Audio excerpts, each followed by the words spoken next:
Graduates of the Architecture Technology program will build a foundation of knowledge in developing architectural and engineering-related documents using AutoCAD, Revit, and SolidWorks. Students will learn to create 3D models and renderings to bring projects to life.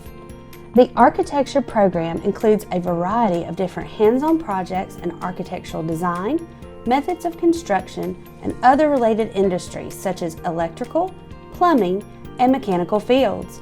Students can take these skills into a variety of construction and engineering industries or continue their educational journey at the university level.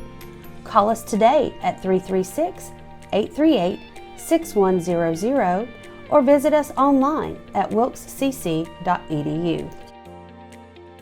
Better skills, better jobs, better future.